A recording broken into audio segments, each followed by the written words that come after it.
दोस्तों, आज की कहानी है जेठानी जी रिश्तों में इतनी दखल अंदाजी ठीक नहीं।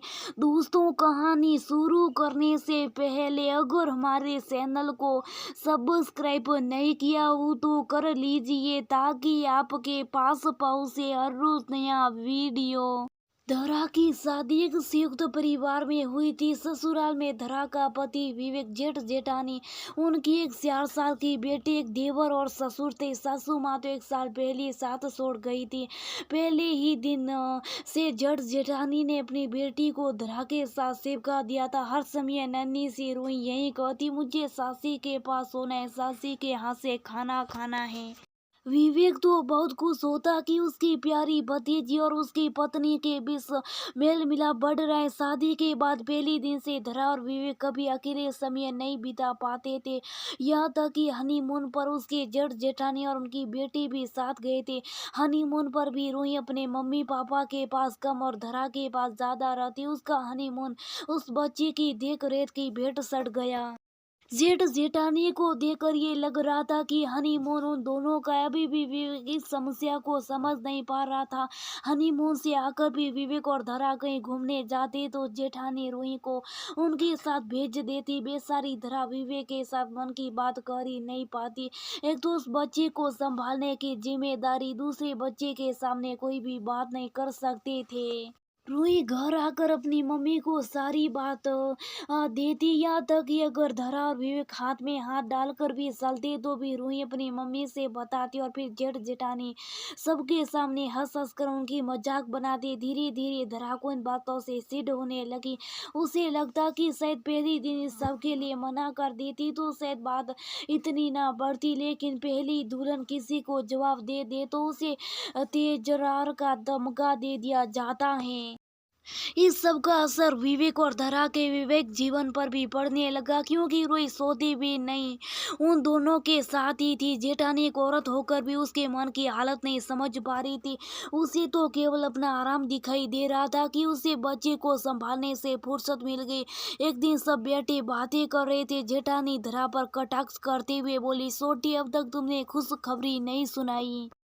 जब कोई खुशखबरी सुनाने वाले काम करने देगा तभी तो खुशखबरी सुनाए जाएगी। धरा ने आज जैसे अपने मन की बात कह ही दी। जेठानी बोली, क्या कहा तुमने? तभी विवेक ने ऑफिस से आकर बताया कि उसे 2 दिन के लिए ऑफिस के काम से मुंबई जाना है तो धरा भी उसके साथ चलेगी। जेठानी एकदम से बोली, मैं रूही का भी बैग तैयार कर देती हूँ, वह भी मुंबई घूम आएगी, वरना उसे कहाँ घूमने को मिल रहा है। जेठानी की बात सुनकर धरा और विवेक का मुंह उतर गया। विवेक ना कहा ना साबा भी 2 दिन के लिए इतने छोटे बच्चे को कैसे संभाला जाएगा? अगली बार सब चलेंगे तो सब मुंबई घूम लेंगे। ये सुनती धरा की जेठानी ने रोना चिल्लाना शुरू कर दिया।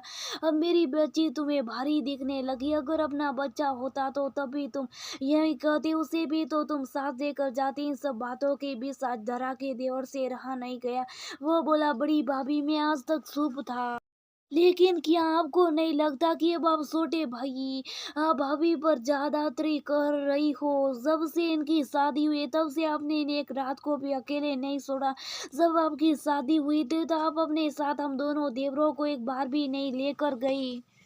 अब आप छोटे भाई भाभी की बातें सुनने के लिए और उनके जीवन में दखलंदाजी करने के लिए इतनी छोटी बच्ची का सहारा ले रहे। क्या असर पड़ेगा इसके ऊपर? इन सब बातों का पापा। रूही कहीं नहीं जाएगी। 2 दिन में अगर रूही अपनी मम्मी को याद करके रोने लगी तो छोटी भाभी कैसे संभालेगी? उसके ससुर भी अब बड़े बेटे बहू का पक्ष नहीं ले पा रहे थे, इसलिए उन्हें भी रूही को भेजने के लिए मना कर दिया। बोले, छोटा सही कह रहा है, अभी तो छोटी बहू के साथ बच्चों की जिम्मेदारी नहीं है, उन्हें जाने दो, बाद में तो उसे भी बच्चे संभालने हैं। छोटी देवर और ससुर की बात सुनकर जेठानी को चुप होना पड़ा। धवरा ने देवर को धन्यवाद दिया और धरा विवेक मुंबई चले गए। मुंबई का ये ट्रिप उनके उनके लिए हनुमनी की तरह था। उन दोनों ने सोच लिया था कि अपने हक के लिए घर में बोलना ही पड़ेगा, क्योंकि अगर उन दोनों का वैवाहिक जीवन बिखरा तो किसी और के ऊपर कुछ फर्क नहीं पड़ेगा। विवेक को भी समझ आ गया था कि परिवार पर जरूरत से ज्यादा प्यार और रुझान अपनी पर्सनल लाइफ में मुसीबत खड़ी कर देता है। धरा ने भी सोच दिया था कि अब तो उसे कहना ही पड़ेगा, जेठानी जी रिश्तों में इतनी दखल अंदाजी ठीक नहीं।